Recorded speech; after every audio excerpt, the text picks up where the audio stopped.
7. प्रदूषण। वायु, जल या भूमि अर्थात पर्यावरण के भौतिक, रासायनिक या जैविक गुणों में होने वाले ऐसे अनचाहे परिवर्तन जो मनुष्य एवं अन्य जीवधारियों, उनके जीवन परिस्थितियों, औद्योगिक प्रक्रियाओं एवं सांस्कृतिक उपलब्धियों के लिए हानिकारक हो, प्रदूषण कहलाते हैं। प्रदूषण मुख्यतः निम्नलिखित प्रकार के हैं। 1. वायु प्रदूषण। 2. जल प्रदूषण। 3. ध्वनि प्रदूषण। 4. मृदा प्रदूषण। 5. नाभिकीय प्रदूषण। 1. वायु प्रदूषण। जब प्रदूषण वायुमंडल में उपस्थित होता है और वायुमंडल के अवयवों की अनुकूलतम मात्रा में परिवर्तन आ जाता है, तब इसे वायु प्रदूषण कहते हैं। प्रमुख वायु प्रदूषक: carbon monoxide CO, sulphur dioxide SO2, hydrogen sulphide H2S, hydrogen fluoride HF, nitrogen के ऑक्साइड NO तथा NO2, हाइड्रोकार्बन अमोनिया NH3, तंबाकू का धुआं, फ्लूओराइडस धूल तथा धुएं के कण, एरोसोल्स इत्यादि। पृष्ठ 389।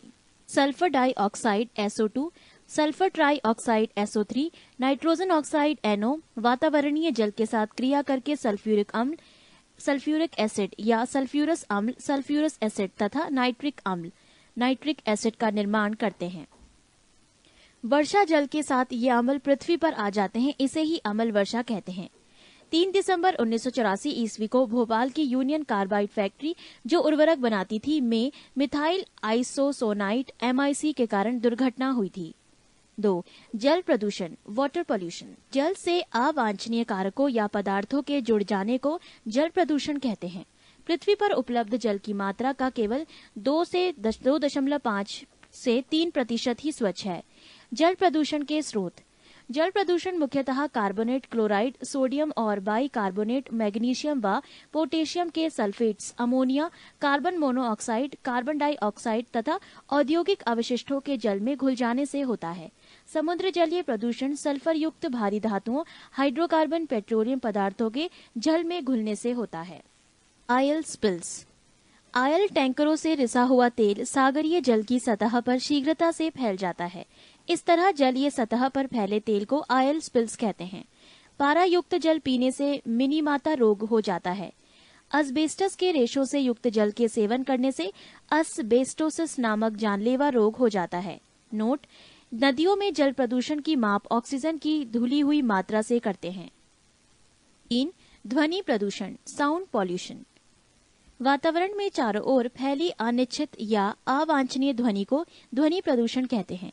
ध्वनि प्रदूषण के स्रोत: ध्वनि प्रदूषण का स्रोत ऊंची आवाज या शोर है, चाहे वो किसी प्रकार उत्पन्न हुआ हो। 4. मृदा प्रदूषण, सॉइल पॉल्यूशन। भूमि का विकृत रूप मृदा प्रदूषण कहलाता है। मृदा प्रदूषण के स्रोत: अम्लीय वर्षा, खानों से प्राप्त जल, उर्वरकों तथा कीटनाशक रसायन का अत्यधिक प्रयोग, कूड़ा करकट, औद्योगिक अपशिष्ट, खुले खेतों में मल विसर्जन आदि मृदा प्रदूषण के मुख्य स्रोत हैं। 5. नाभिकीय प्रदूषण, न्यूक्लियर पोल्यूशन। ये प्रदूषण रेडियो एक्टिव किरणों से उत्पन्न होता है। रेडियो एक्टिव प्रदूषण के निम्न स्रोत हो सकते हैं: 1. चिकित्सा में उपयोग होने वाली किरणों से प्राप्त प्रदूषण। 2. परमाणु भट्टियों में प्रयुक्त होने वाले ईंधन के उत्पन्न प्रदूषण। 3. नाभिकीय शस्त्रों के उपयोग से उत्पन्न प्रदूषण। 4. परमाणु बिजली घरों से निकलने वाले अपशिष्ट पदार्थों से उत्पन्न प्रदूषण। 5. शोध कार्यों में प्रयुक्त रेडियोधर्मी पदार्थों से उत्पन्न प्रदूषण। 6. सूर्य की पराबैंगनी किरणों से उत्पन्न प्रदूषण। नोट: अमेरिका में 28 मार्च 1979 ईस्वी को 3 माइल आइलैंड रिएक्टर में भीषण दुर्घटना हुई। रिएक्टर में होने वाली दुर्घटनाओं में सबसे अधिक हानिकारक एवं भीषण दुर्घटना 26 अप्रैल 1986 ईस्वी को यूक्रेन के चेरोनोबिल स्थित एक रिएक्टर में घटी, जिसमें एक रिएक्टर इकाई की छत गल गई थी। पृष्ठ 390। 8. प्राणी विज्ञान। प्राणी विज्ञान, इसके अंतर्गत जंतुओं तथा उनके कार्यकलापों का अध्ययन किया जाता है। 1. जंतु जगत का वर्गीकरण, क्लासिफिकेशन ऑफ एनिमल किंगडम। संसार के समस्त जंतु जगत को 2 उप जगतों में विभक्त किया जाता है। 1. एक कोशिकीय प्राणी। 2. बहुकोशिकीय प्राणी। एक कोशिकीय प्राणी एक ही संघ प्रोटोजोआ में रखे गए, जबकि बहुकोशिकीय प्राणियों को 9 संघों में विभाजित किया गया। स्टोरर व यूसिंजर के अनुसार जंतुओं का वर्गीकरण: 1. संघ प्रोटोजोआ। प्रमुख लक्षण 1. इनका शरीर केवल एक कोशिकीय होता है। 2. इनके जीव द्रव्य में एक या अनेक केंद्रक पाए जाते हैं। 3. प्रचलन प्रदाभों, पक्षमों या कशाभों के द्वारा होता है। 4. स्वतंत्र जीवी एवं परजीवी दोनों प्रकार के होते हैं। 5. सभी जैविक क्रियाएं भोजन, पाचन, श्वसन, उत्सर्जन, जनन एक कोशिकीय शरीर के अंदर होती है। 6. श्वसन एवं उत्सर्जन कोशिका की सतह से विसरण के द्वारा होते हैं। प्रोटोजोआ, एंट, अमीबा, हिस्टोलिटिका का संक्रमण मनुष्य में 30 से 40 वर्षों के लिए बना रहता है। 2. संघ पॉरीफेरा, इस संघ के सभी जंतु खारे जल में पाए जाते हैं। प्रमुख लक्षण 1. ये बहुकोशिकीय जंतु है, परंतु कोशिकाएं नियमित ऊतकों का निर्माण नहीं करती है। 2. शरीर पर असंख्य छिद्र ऑस्टिया पाए जाते हैं। 3. शरीर में एक गुहा पाई जाती है जिसे स्पंज गुहा कहते हैं। उदाहरण साइकन, मायोनिया स्पंज आदि। नोट: घटिया स्पंज का प्रयोग ध्वनि अवशोषण के लिए होता है। 3. संघ सिलेंट्रेटा। प्रमुख लक्षण 1. प्राणी जलीय द्विस्तरीय होते हैं। 2. मुख के चारों ओर कुछ धागे की तरह की संरचनाएं पाई जाती हैं जो भोजन आदि पकड़ने में मदद करती हैं। उदाहरण हाइड्रा, जेलीफिश, सी एनीमोन, मूंगा। 4. संघ प्लेटी हेलमेंथीज। प्रमुख लक्षण 1. 3 स्तरीय शरीर परंतु देह गुना नहीं होती। 2. पृष्ठ आधार तल से चपटा शरीर। 3. पाचन तंत्र विकसित नहीं। 4. उत्सर्जन फ्लेम कोशिकाओं द्वारा होता है। 5. कंकाल, श्वसन अंग, परिवहन अंग आदि नहीं होते। 6. उभयलिंगी जंतु हैं। उदाहरण प्लेनेरिया, लिवर, फल्यूक, फीता कृमि। 5. संघ एस कैलमेंथीज। प्रमुख लक्षण 1. लंबे बेलनाकार अखंडित कृमि। पृष्ठ 391। 2. शरीर द्विपार्श्व सममित त्रिस्तरीय। 3. आहार नाल स्पष्ट होती है जिसमें मुख तथा गुदा दोनों ही होते हैं। 4. परिवहन अंग तथा श्वसन अंग नहीं होते परंतु तंत्रिका तंत्र विकसित होता है। 5. उत्सर्जन प्रोटोन फ्रीडिया द्वारा होता है। 6. एक लिंगी होते हैं। उदाहरण गोल कृमि जैसे एस्केरिस, थ्रेडवर्म या वुचरेरिया। नोट: 1. एंटरोबियस, पिनवर्म या थ्रेडवर्म मुख्यतः छोटे बच्चों की गुदा में पाए जाते हैं। इससे बच्चों को काफी चुनचुनाहट होती है, भूख कम लगती है और उल्टियां भी होती हैं। कुछ बच्चे रात में बिस्तर में पेशाब कर देते हैं। 2. वुचरेरिया द्वारा फाइलेरिया होता है। 6. संघ एनिलिडा। प्रमुख लक्षण 1. शरीर लंबा, पतला, द्विपार्श्व, सममित तथा खंडों में बटा हुआ होता है। 2. प्रचलन मुख्यतः काइटिन के बने सीटी द्वारा होता है। 3. आहार नाल पूर्णतः विकसित होता है। 4. श्वसन प्रायः त्वचा के द्वारा, कुछ जंतुओं में क्लोम के द्वारा होता है। 5. रुधिर लाल होता है एवं तंत्रिका तंत्र साधारण होता है। 6. उत्सर्जी अंग वृक्क के रूप में होते हैं। 7. एकलिंगी एवं उभयलिंगी दोनों प्रकार के होते हैं। उदाहरण केंचुआ, जोंक, नेरीस आदि। नोट: केंचुए में 4 जोड़ी हृदय होते हैं। इसके जीव द्रव्य में हीमोग्लोबिन का विलय हो जाता है। 7. संघ आर्थ्रोपोडा। प्रमुख लक्षण 1. शरीर 3 भागों में विभक्त होता है, सिर, वक्ष एवं उदर। 2. इनके पाद संधि युक्त होते हैं। 3. रुधिर परिसंचारी तंत्र खुले प्रकार का होता है। 4. इनकी देह गुहा हीमोसील कहलाती है। 5. ट्रैकिया, गिल्स, बुक, लंग्स, सामान्य सतह आदि श्वसन अंग हैं। 6. ये प्रायः एकलिंगी होते हैं एवं निषेचन शरीर के अंदर होता है। उदाहरण तिलचट्टा, झींगा मछली, केकड़ा, खटमल, मक्खी, मच्छर, मधुमक्खी, टिड्डी आदि। नोट: 1. कीटों में 6 पाद व 4 पंख होते हैं। 2. काकरोच के हृदय में 13 कक्ष होते हैं। 3. चींटी एक सामाजिक जंतु है जो श्रम विभाजन प्रदर्शित करती है। 4. दीमक, टर्माइट भी एक सामाजिक कीट है जो निवह कॉलोनी में रहती है। 8. संघ मोलस्का। मुख्य लक्षण 1. शरीर 3 भागों में विभक्त होता है, सिर, अंतरांग तथा पाद। 2. इनमें कवच सदैव उपस्थित रहता है। 3. आहार नाल पूर्ण विकसित होता है। 4. इनमें श्वसन गिल्स या टिनिडिया द्वारा होता है। 5. रक्त रंगहीन होता है। 6. उत्सर्जन वृक्कों के द्वारा होता है। उदाहरण घोंगा, सीपी आदि। मोलस्का और प्रचलित नाम सिप्रिया, प्रचलित नाम कौड़ी, डोरिस समुद्री नींबू ऑक्टोपस, श्रिंगमीन, 8 oral form, devil fish. Aplysia, समुद्री खरगोश। कुंडलिनी, उद्यान घोंगा, सीपिया, कटल फिश। पृष्ठ 392। 9. संघ इकाई नोई मिर्टा। प्रमुख लक्षण। 1. इस संघ के सभी जंतु समुद्री होते हैं। 2. जल संवहन तंत्र पाया जाता है। 3. प्रचलन भोजन ग्रहण करने हेतु नालपाद होते हैं जो संवेदी अंग का कार्य करते हैं। 4. तंत्रिका तंत्र में मस्तिष्क विकसित नहीं होता। 5. पुनरुत्पादन की विशेष क्षमता होती है। उदाहरण: सितारा मछली, स्टारफिश, समुद्री अर्चिन, समुद्री खीरा, पंख तारा, ब्रिटल स्टार आदि। नोट: अरस्तु लालटेन का कार्य भोजन को चबाना है। ये समुद्री अर्चिन में पाई जाती है। 10. संघ कॉर्डेटा। कॉर्डेटा। प्रमुख लक्षण। 1. इनमें नोटोकार्ड उपस्थित होता है। 2. इनमें क्लोम छिद्र अवश्य पाए जाते हैं। 3. इनमें नालदार तंत्रिका रज्जु अवश्य पाया जाता है। कॉर्डेटा में वर्गीकरण के अनुसार 13 वर्ग हैं। संघ कॉर्डेटा के कुछ प्रमुख वर्ग।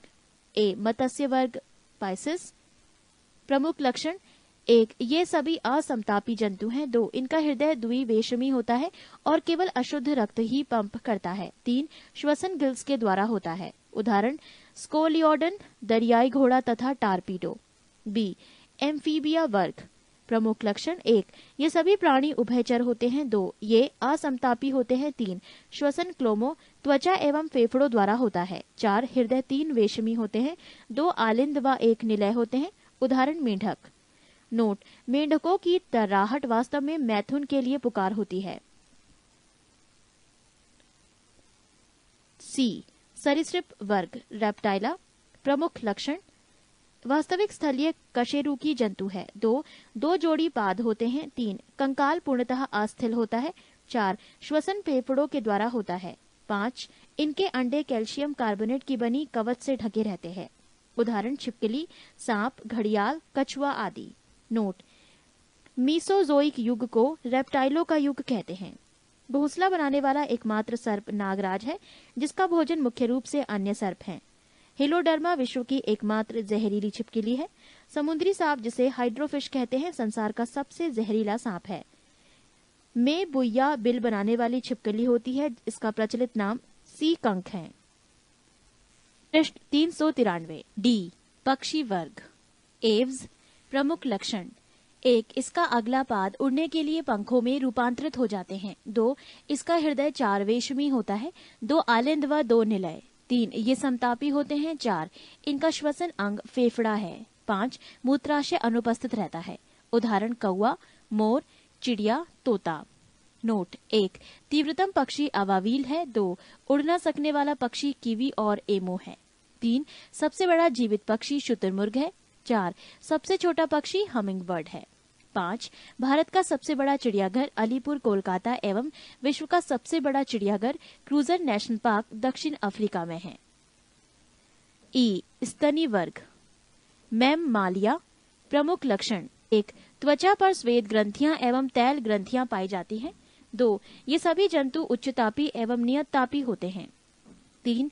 इनका हृदय 4 वेशमी होता है। 4. इसमें दांत जीवन में 2 बार निकलते हैं, लेकिन इसलिए इन्हें द्विवारदंती कहते हैं। 5. इनके लाल रुधिराणुओं में केंद्रक नहीं होता, केवल ऊंट एवं लामा को छोड़कर। 6. बाह्य कर्ण पाइना उपस्थित होता है। वर्ण स्तनधारी 3 उपवर्गों में बटा है। 1. प्रोटोथीरिया, अंडे देते हैं। उदाहरण: ए. किडना। 2.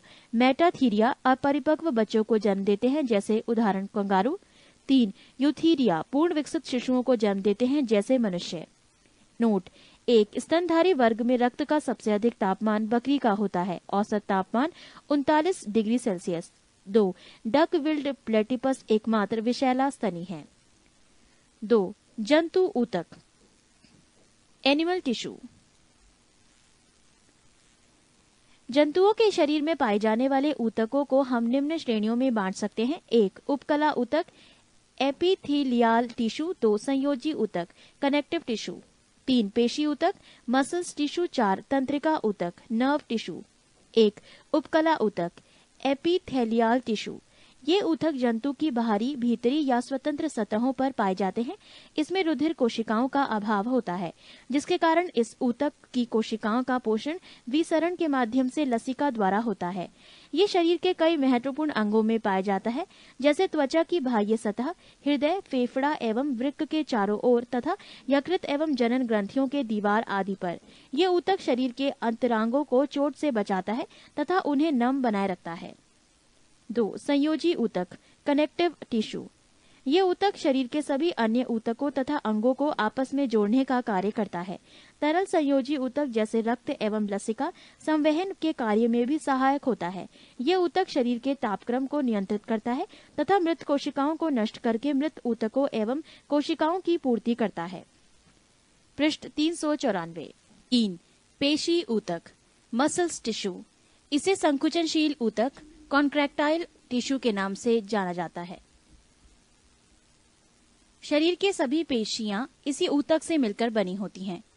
पेशी ऊतक 3 प्रकार के होते हैं। ए. आरेखित अनस्ट्रिप्ड, बी. रेखित स्ट्रिप्ड, सी. हृदयक पेशी कार्डियक। ए. अरेखित अनस्ट्रिप्ड। ये पेशी ऊतक उन अंगों की दीवारों पर पाया जाता है अनैच्छिक रूप से गति करते हैं, जैसे आहार नाल, मलाशय, मूत्राशय, रक्तवाहिनियां आदि। अरेखित पेशियां उन सभी अंगों की गतियों को नियंत्रण करती है जो स्वयमेव गति करते हैं। बी. रेखित स्ट्रिप्ड। ये पेशियां शरीर के उन भागों में पाई जाती हैं जो इच्छानुसार गति करती हैं। प्रायः इन पेशियों के एक या दोनों सिरे रूपांतरित होकर टेडर के रूप में अस्थियों से जुड़े होते हैं। सी. हृदयक पेशी कार्डियक। ये पेशियां केवल हृदय की दीवारों में पाई जाती हैं। हृदय की गति इन्हीं पेशियों के कारण होती है, जो बिना रुके जीवन पर्यंत गति करती है। संरचना की दृष्टि से ये रेखित पेशी ऊतक से मिलती जुलती है। मानव शरीर में मांसपेशियों की संख्या 639 होती है। मानव शरीर की सबसे बड़ी मांसपेशी ग्लूटियस मैक्सिमस कूल्हा की मांसपेशी है। मानव शरीर की सबसे छोटी मांसपेशी स्टेपीडियस है। 4. तंत्रिका तंत्र, नर्व टिश्यू। इसे चेतना ऊतक भी कहते हैं। जीवों का तंत्रिका तंत्र इन्हीं ऊतकों का बना होता है। ये 2 विशिष्ट प्रकार की कोशिकाओं का बना होता है। ए. तंत्रिका कोशिका या न्यूरॉन्स और बी. न्यूरोग्लिया। ये ऊतक शरीर में होने वाली सभी अनैच्छिक एवं ऐच्छिक क्रियाओं को नियंत्रित करता है। न्यूरोग्लिया कोशिकाएं मस्तिष्क की गुहा को हस्तांतरित करती है। 3. मानव रक्त, ह्यूमन ब्लड। रक्त एक तरल संयोजी ऊतक है। मानव शरीर में रक्त की मात्रा शरीर के भार का लगभग 7% होती है। रक्त एक क्षारीय विलयन का है, जिसका पीएच मान 7.4 होता है। एक वयस्क मनुष्य में औसतन 5 से 6 लीटर रक्त होता है। महिलाओं में पुरुषों की तुलना में 1/2 लीटर रक्त कम होता है। रक्त में 2 प्रकार के पदार्थ पाए जाते हैं, 1 प्लाज्मा और 2 रुधिराणु, ब्लड कॉर्पसल्स। प्लाज्मा ये रक्त का आजीवित तरल भाग होता है। रक्त का लगभग 60% भाग प्लाज्मा होता है। इसका 90% भाग जल, 7% प्रोटीन, 0.9% लवण और 0.1% ग्लूकोज होता है। शेष पदार्थ बहुत कम मात्रा में होता है। प्लाज्मा के कार्य, पचे हुए भोजन एवं हार्मोन का शरीर में संवहन प्लाज्मा के द्वारा ही होता है। सेरम, जब प्लाज्मा से ही फाइब्रिनोजेन नामक प्रोटीन निकाला जाता है तो शेष प्लाज्मा को सेरम कहा जाता है। रुधिराणु, ब्लड कॉर्पसल्स। ये रक्त का शेष 40% भाग होता है। इसे 3 भागों में बांटते हैं, ए लाल रक्तकण आरबीसी, बी श्वेत रक्तकण डब्ल्यूबीसी और सी रक्त बिंबाणु ब्लड प्लेटलेट्स। पृष्ठ 395। ए लाल रक्तकण आरबीसीज, रेड ब्लड कॉर्पसल्स और एराइथ्रोक्राइट्स। स्तनधारियों के लाल रक्त कण उभय आवतल होते हैं। इसमें केंद्रक नहीं होता है। अपवाद ऊंट एवं लामा नामक स्तनधारी की आरबीसीज में केंद्रक पाया जाता है। आरबीसीज का निर्माण अस्थि मज्जा में होता है। प्रोटीन, आयरन, विटामिन B12 एवं फॉलिक अम्ल आरबीसीज के निर्माण में सहायक होता है। नोट, भ्रूण अवस्था में इसका निर्माण यकृत और प्लीहा में होता है। इसका जीवन काल 20 से 120 दिन का होता है। इसकी मृत्यु यकृत, लीवर और प्लीहा में होती है। इसलिए यकृत और प्लीहा को आरबीसीज का कब्र कहा जाता है।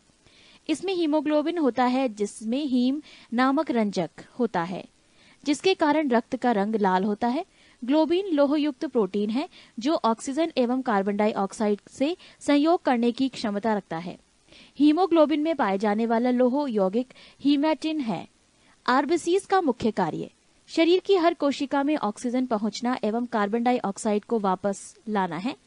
हीमोग्लोबिन की मात्रा कम होने पर रक्त क्षीणता एनीमिया रोग हो जाता है।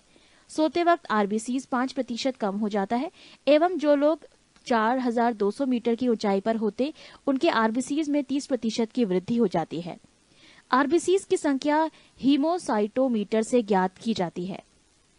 बी श्वेत रक्त कण WBC व्हाइट ब्लड कॉर्पसल्स और लियोकोकाइट्स। आकार और रचना में ये अमीबा के समान होता है। इसमें केंद्रक होता है। इसका निर्माण अस्थि मज्जा, बोन मैरो, लिम्फ नोड और कभी कभी यकृत यानी लीवर एवं प्लीहा में भी होता है। इसका जीवन काल 2 से 4 दिन का होता है। इसकी मृत्यु रक्त में ही हो जाती है। इसका मुख्य कार्य शरीर के रोगों के संक्रमण से बचाना है। WBC का सबसे अधिक भाग 60 से 70% न्यूट्रोफिल्स कणिकाओं को बना होता है। न्यूट्रोफिल्स कणिकाएं रोगाणुओं तथा जीवाणुओं का भक्षण करती हैं। आरबीसी एवं WBC का अनुपात 600:1 है। सी रक्त बिंबाणु ब्लड प्लेटलेट्स और थ्रोम्बोकाइट्स। ये केवल मनुष्य एवं अन्य स्तनधारियों में रक्त में पाया जाता है। इसमें केंद्रक नहीं होता है। इसका निर्माण अस्थि मज्जा, बोन मैरो में होता है। इसका जीवन काल 3 से 5 दिन का होता है। इसकी मृत्यु प्लीहा में होती है। इसका मुख्य कार्य रक्त के थक्का बनाने में मदद करना है। रक्त के कार्य 1. शरीर के ताप का नियंत्रण तथा शरीर को रोगों से रक्षा करना। 2. शरीर के वातावरण को स्थायी बनाए रखना तथा घावों को भरना। 3. रक्त का थक्का बनाना। 4. O2, CO2 पचा हुआ भोजन, उत्सर्जी पदार्थ एवं हार्मोन का संवहन करना। 5. लैंगिक वर्ण में सहायता करना तथा विभिन्न अंगों में सहयोग स्थापित करना। पृष्ठ 396। रक्त का थक्का बनना। Clotting of blood. रक्त के थक्का बनने के दौरान होने वाली 3 महत्वपूर्ण प्रतिक्रिया निम्न है। Thromboplastin plus prothrombin plus calcium plus plus is equal to thrombin. Thrombin plus fibrinogen बराबर फिब्रिन। फिब्रिन प्लस रक्त रुधिराणु बराबर रक्त का थक्का। रुधिर प्लाज्मा के प्रोथ्रोम्बिन तथा फाइब्रोनोजेन का निर्माण यकृत में विटामिन के की सहायता से होता है। विटामिन के रक्त के थक्का बनाने में सहायक होता है। सामान्यतः रक्त का थक्का 2 से 5 मिनट में बन जाता है। रक्त के थक्का बनाने के लिए अनिवार्य प्रोटीन फाइब्रिनोजन है। मनुष्य के रक्त वर्ग ब्लड ग्रुप। रक्त समूह की खोज कार्ल लैंडस्टीनर ने 1900 ईस्वी में किया था। इसके लिए इन्हें सन 1930 ईस्वी में नोबेल पुरस्कार मिला। मनुष्यों के रक्तों की भिन्नता का मुख्य कारण लाल रक्तकण आरबीसी में पाई जाने वाली ग्लाइको प्रोटीन है, जिसे एंटीजन कहते हैं। एंटीजन 2 प्रकार के होते हैं, एंटीजन ए एवं एंटीजन बी। एंटीजन या ग्लाइको प्रोटीन की उपस्थिति के आधार पर मनुष्य में 4 प्रकार के रुधिर वर्ग होते हैं।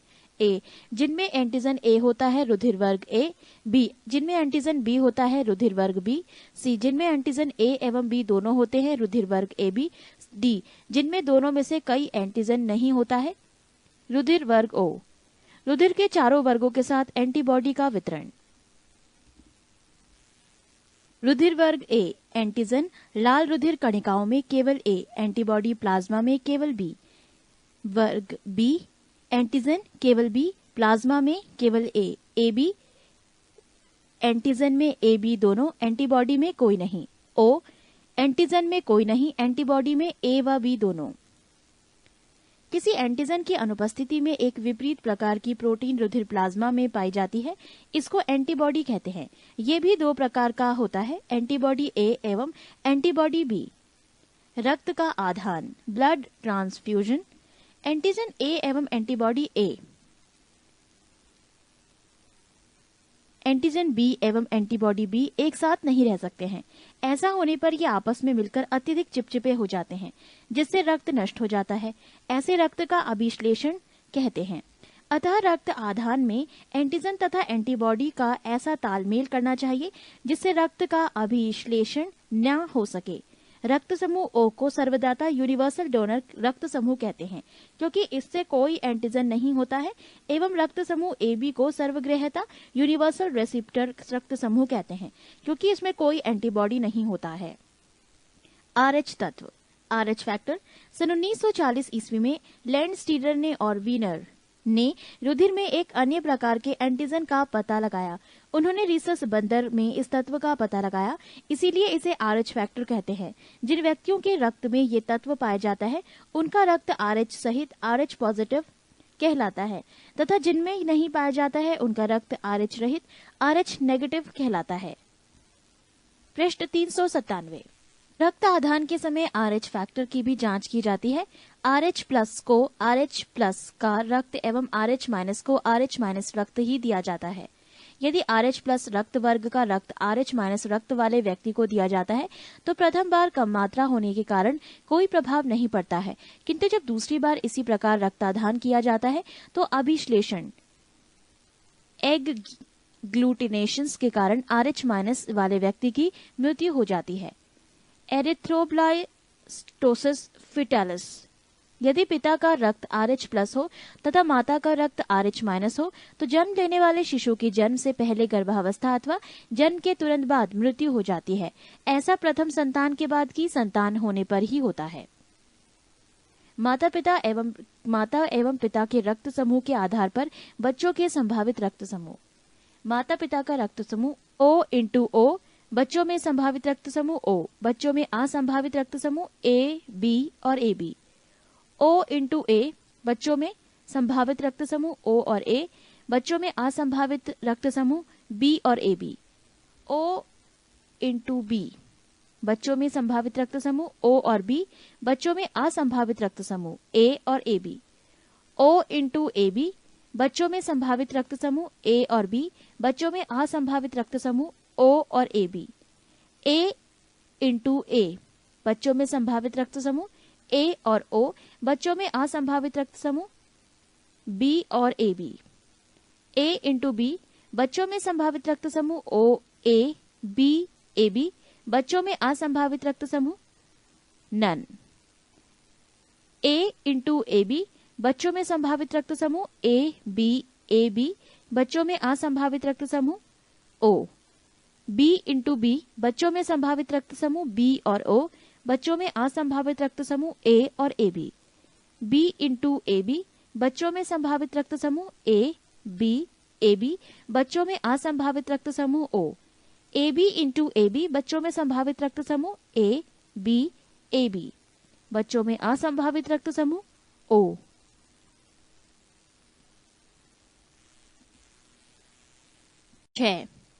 पारिस्थितिकी। जीव विज्ञान की उस शाखा को जिसके अंतर्गत जीवधारियों और उनके वातावरण के पारस्परिक संबंधों का अध्ययन करते हैं उसे पारिस्थितिकी कहते हैं। एक निश्चित भौगोलिक क्षेत्र या वास स्थान में निवास करने वाली विभिन्न समष्टियों पॉपुलेशन को जैविक समुदाय बायोटिक कम्युनिटी कहते हैं। रचना एवं कार्य की दृष्टि से विभिन्न जीवों और वातावरण की मिलीजुली इकाई को पारिस्थितिकी तंत्र इकोसिस्टम कहते हैं। पारिस्थितिक तंत्र या पारितंत्र, इकोसिस्टम और इकोलॉजिकल सिस्टम शब्द का प्रयोग सर्वप्रथम टेंसले नामक वैज्ञानिक ने किया था। संरचनात्मक दृष्टि से प्रत्येक पारिस्थितिक तंत्र दो घटकों का बना होता है। ए जैविक घटक, बी अजैविक घटक। ए जैविक घटक बायोटिक कंपोनेंट्स, इसे तीन भागों में विभक्त किया गया है। एक उत्पादक, दो उपभोक्ता, तीन अपघटक। एक उत्पादक वो घटक जो अपना भोजन स्वयं बनाते हैं जैसे हरे पौधे। दो उपभोक्ता वो घटक जो उत्पादक द्वारा बनाए गए भोज्य पदार्थों का उपभोग करते हैं। उपभोक्ता के तीन प्रकार हैं।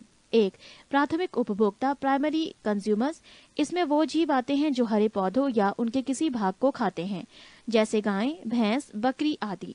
दो द्वितीयक उपभोक्ता, सेकेंडरी कंज्यूमर्स, इसके अंतर्गत वो जीव आते हैं जो प्राथमिक उपभोक्ताओं को अपने भोजन के रूप में प्रयुक्त करते हैं जैसे लोमड़ी, भेड़िया, मोर इत्यादि।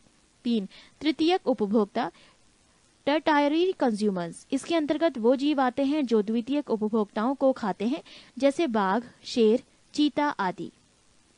तीन अपघटक, डीकंपोजर्स, इस वर्ग में मुख्यतः कवक एवं जीवाणु आते हैं। ये मृत उत्पादक एवं उपभोक्ताओं का अपघटन कर उन्हें भौतिक तत्वों में परिवर्तित कर देते हैं। बी अजैविक घटक एबियोटिक कंपोनेंट्स। अजैविक घटक हैं 1 कार्बनिक पदार्थ, 2 अकार्बनिक पदार्थ, 3 जल वायुवीय कारक जैसे जल, प्रकाश, ताप, वायु, आर्द्रता, मृदा एवं खनिज तत्व।